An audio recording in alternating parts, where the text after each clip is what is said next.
आपल्याला सर्वांना वाटत असेल इथेनॉलमुळे सर्वांना वाटत असेल, पण याच्या पाठीमागे साखरेचे भाव कारण समोर आले. पण याच्या पाठीमागे आता पंतप्रधान मोदी हे मीटिंग मध्ये बिझी आहे. सध्या पंतप्रधान मोदी हे बऱ्याच लोकांना असंही वाटत असेल आता आपल्या साखरेचे भाव वाढले असंही वाटत मीटिंग चालू, साखरेचे भाव वाढले पण सांगण्यात येते त्यांच्या मीटिंगी इंस्टाग्रामवरती सर्वात जास्त कोण लाईक आणि इंस्टाग्रामवरती सर्वात जास्त कोण लाईक आणि पण साखरेचे भाव का वाढले आहेत ते कधी कमी साखरेचे भाव का वाढले कधी कमी दिसत नाही. याबद्दल काही दिवसा अगोदर साखरेचे भाव 40 दिवसा अगोदर साखरेचे भाव 40 रुपये किलो होते. आज 40 भाव 75 रुपये किलो झाले. आज ते सांगण्यात येते येणाऱ्या काळामध्ये साखरेचे भाव सांगण्यात येते येणाऱ्या काळामध्ये श्रावण महिना सुरू आहे. गौरी गणपती श्रावण महिना सुरू आहे. दिवाळी गणपतीचा सण आलाय. दिवाळी सणांमध्ये घरामध्ये साखरेचा वापर अशा सणांमध्ये घरामध्ये घरामध्ये मोठ्या प्रमाणामध्ये उत्पन्नामध्ये घरामध्ये वापर वेगवेगळ्या उत्पन्नामध्ये पण आता परिस्थिती अशी आली आहे पण आता परिस्थिती अशी बाहेर देशांना जो भारत देश साखर बाहेर देशाला पाठवतो साखर बाहेर देश आपल्या भारतामध्ये साखर बाहेर देश आणि यामध्ये भारतामध्ये गोष्ट म्हणजे आणि या महाराष्ट्रामध्ये विशेष मोठ्या प्रमाणामध्ये आपल्या महाराष्ट्रामधून मोठ्या प्रमाणामध्ये पण आता महाराष्ट्रामध्ये साखरेची एवढी कमतरता पण आता महाराष्ट्रामध्ये आपल्याला बाहेरून कमतरता झाली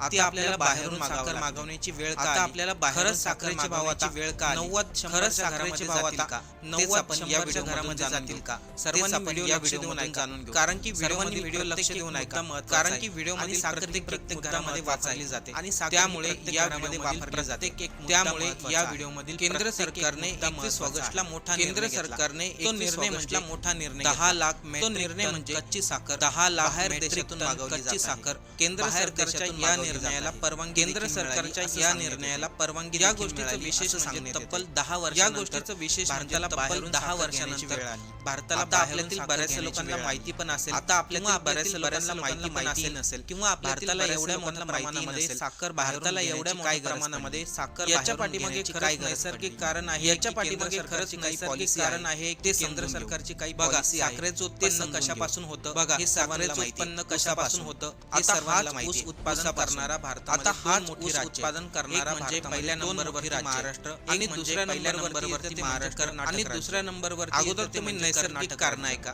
आणि त्यानंतर तुम्ही नैसर्गिक कारण पॉलिसी काय ते पण आहे केंद्र सरकारची पॉलिसी काय ते पण आहे पाऊस सांगण्यात येते त्या ठिकाणी परिस्थितीमध्ये पाऊस कमी झाला त्यामुळे साखर कारखान्यांना कमी झालं त्यामुळे साखर कारखान्यांना करता आली अपेक्षा 2025-26 हंगामात 2025-26 च्या हंगामात 296 लाख टन होतं भारतामध्ये वर्षाला टन होतं 280 मध्ये वर्षाला गरज 280 पण साखरेचं उत्पन्न तर गरज 296 पण साखरेचं उत्पन्न तर गरजेपेक्षा साखर जास्त असायला म्हणजे गरजेपेक्षा साखर जास्त असायला आता राहिलेली पण प्रत्यक्षात कारण की ऊसाचं काही उत्पादन कारण ऊसाचं काही उत्पादनाचा परिणाम इथेनॉलसाठी वापरला गेला आता इथेनॉल बद्दल आपल्याला वेगळं सांगण्याची गरज आता इथेनॉल बद्दल आपल्याला वेगळं सांगण्याची गरज नाही केंद्र सरकारने पेट्रोलमध्ये 20% केंद्र सरकारने पेट्रोलमध्ये 20% आता हे इथेनॉल तयार करण्यासाठी आता हे प्रचंड तयार करण्यासाठी ऊसाची माजी साखर आयुक्त शेखर गायकवाड माजी साखर आयुक्त मागच्या वर्षी सरकार माहिती दिली 50 लाख मागच्या वर्षी सरकारने 50 लाख टन ऊस आणि चालू वर्षी बाजूला 35 लाख टन आणि चालू वर्षामध्ये बाजूला 35 लाख टन म्हणजे आपल्याला इथेनॉलसाठी बाजूला काढले जो ऊस म्हणजे आपल्याला तयार करण्यासाठी वापरला जो ऊस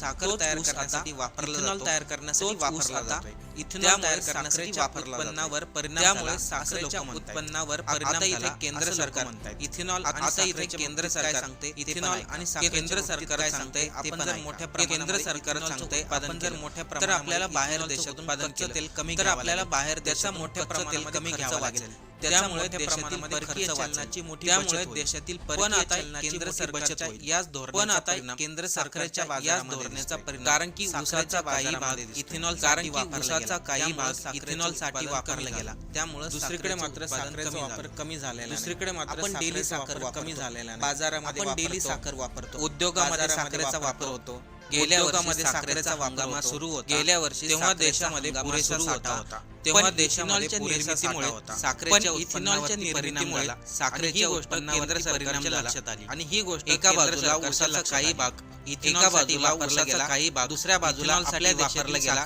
दुसऱ्या देशामध्ये पाठवण्यात साखर त्यामुळे दुसऱ्या देशामध्ये पाठवण्यात साखरेच्या त्यामुळे उपलब्ध असलेल्या साखरेच्या परिस्थिती लक्षात घेऊन केंद्र सरकारने बाहेर देशात लक्षात घेऊन 10 लाख मेट्रिक बाहेर देशातून आयात करण्याचा निर्णय घेतला साखर म्हणजे आयात करण्याचा निर्णय घेतला बाहेर देशामध्ये साखर भारत देश बाहेर देशामध्ये साखर बाहेर देशातून साखर भारत देश आता बाहेर गोष्ट लक्षात घ्यायला हवी. सरकार बाहेरून जी साखर विकत घेत आहे, सरकार बाहेरून साखर विकत घेत आहे, साखर आहे पक्की रॉ शुगर म्हणतात, कच्ची साखर आहे. भारतामध्ये रॉ शुगर आल्यानंतर त्याच्यामध्ये रॉ शुगर प्रक्रिया होतात आणि त्यानंतर वेगवेगळ्या प्रक्रिया होतात आणि त्यानंतर पक्की साखर आयातामुळे साखरेचा पुरवठा वाढला. या आयातामुळे साखरेचा पुरवठा वाढण्यास मदत करणे, साखरेचा त्यामुळे करणाऱ्या व्यापाऱ्यांसाठी नियमांचा साठा करणाऱ्या व्यापाऱ्यांसाठी 10 टनापेक्षा जास्त मोठ्या उत्पादकांना 10 टनापेक्षा जास्त जेणेकरून बाजारपेठेवरती साखरेचा जेणेकरून बाजारपेठेवर या सगळ्या गोष्टीचा परिणाम नाही. फक्त आता या सगळ्या गोष्टीचा परिणाम नाही. फक्त साखरेपासून ज्या ज्या वस्तू बनतात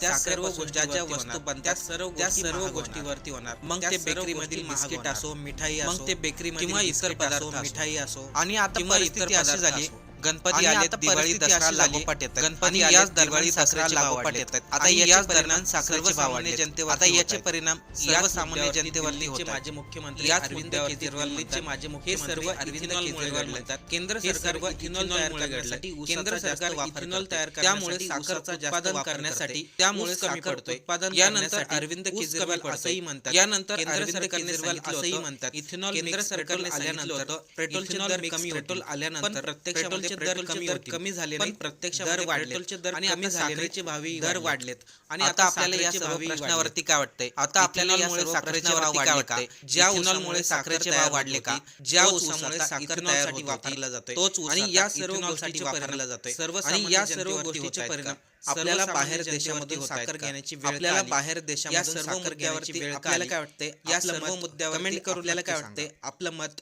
कमेंट करून नक्की सांगा.